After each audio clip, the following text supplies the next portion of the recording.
11 तारीख के बाद में डेली 1 घंटे के लिए रोता हूं। और मैं इसलिए रोता हूं कि मैं इस मंच के ऊपर आज इस बात के लिए आया हूं कि यार आप हमें गिनते तक नहीं हो, कभी विचार नहीं करते हो इस बात का। समाज को आपने घुटने के बल ला रखा है। मुस्लिम महापंचायत में राजस्थान मदरसा बोर्ड चेयरमैन एमडी चोपदार की आंखों से निकले आंसू। कहा, रोजाना में 1 घंटे रोता हूं। मेरी कौम को घुटनों के बल लाकर रख दिया है इन राजनीतिक पार्टियों ने। जी हां, हम आपको बता दें कि आज झुंझुनू की ईदगाह परिसर में मुस्लिम महापंचायत का आयोजन किया गया था, जिसमें राजस्थान मदरसा बोर्ड के चेयरमैन एमडी चोपदार ने अपना उद्बोधन देते हुए कहा कि मैं रोजाना 1 घंटे रोता हूं, क्योंकि मेरी कौम की जिस तरह से अनदेखी की जा रही है, मेरी कौम को जिस तरीके से घुटनों के बल लाकर छोड़ दिया गया है, मेरी कौम का कोई रहनुमा नहीं है, उसी के चलते मेरी आंखों से रोजाना 1 घंटे आंसू निकलते हैं।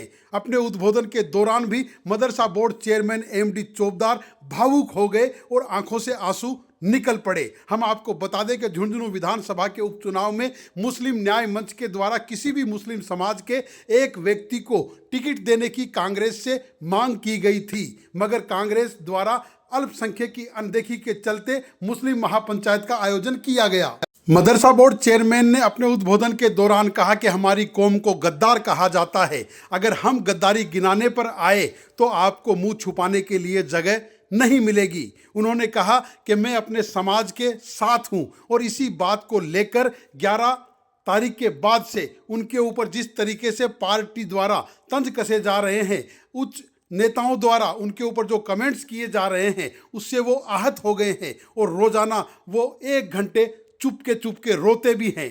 हम आपको बता दें कि झुंझुनू ईदगाह परिसर में झुंझुनू विधानसभा के उपचुनाव में एकजुट होकर मुस्लिम समाज को मतदान करने के लिए आज इस मुस्लिम महापंचायत का आयोजन किया गया था, जिसमें काफ़ी संख्या में मुस्लिम समाज के लोग मौजूद रहे। सुनिए एमडी चोपदार की जुबानी।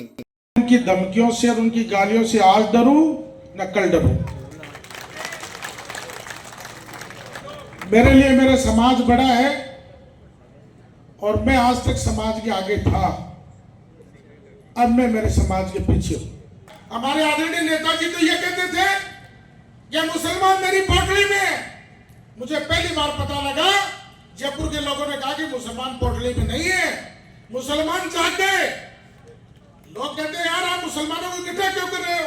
अरे भाई आप भी तो प्रोग्राम करते हो जाट महासभा का, मेघवाल महासभा का, जांगीर महासभा का, तो क्या मुसलमान अपना हक हकूक मांगने के लिए इकट्ठा नहीं हो सकते क्या? और ये बात दिमाग से निकाल देवे कि हमारे बगैर किसी की फतह हो जाएगी क्या? फतह होने के लिए मुसलमानों के मोहल्ले से निकलना पड़ेगा, हमारे बगैर फतह नहीं आपकी। और आपने जो गलती की है उस गलती की सजा आपको भुगतनी पड़ेगी। और आप ये कहते हो कि एमडी चौबदार भाजपा का मदरसा बोर्ड का चेयरमैन है, हमारे पे नाबालिग थोपना चाहते हो क्या? कभी स्वीकार नहीं करेंगे सर। आप ये बोलते हो कि मुसलमानों का ठेकेदार है क्या? मैं मुसलमानों का ठेकेदार नहीं हूं, मेरी कम समाज का नुमाइंदा हूं, मेरे समाज का संरक्षक हूं, मेरे समाज का हमदर्द हूं और मेरे समाज के लिए गर्दन कटाने के लिए तैयार हूं।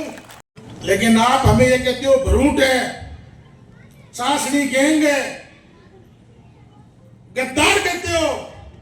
तो भाई साहब मैं गद्दारों की लिस्ट अगर ले आऊंगा तो जैसे मैंने वफादारी की लिस्ट गिनाई थी, मेरे पास तो 1900 निवासी अयूब खान जी के जमाने की गद्दारी की लिस्ट आपकी पड़ी है, आपके खानदान की भी पड़ी है।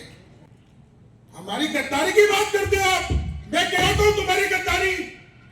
2019 में श्रवण कुमार को चुनाव किसी ने हराया,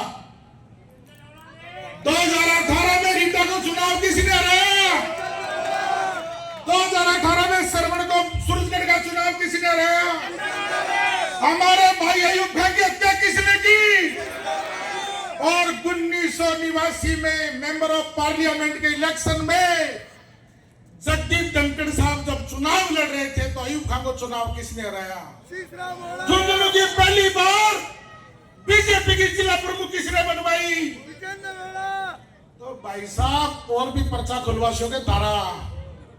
और 2019 में राजस्थान की चुनी हुई सरकार को मानेसर कौन गया था?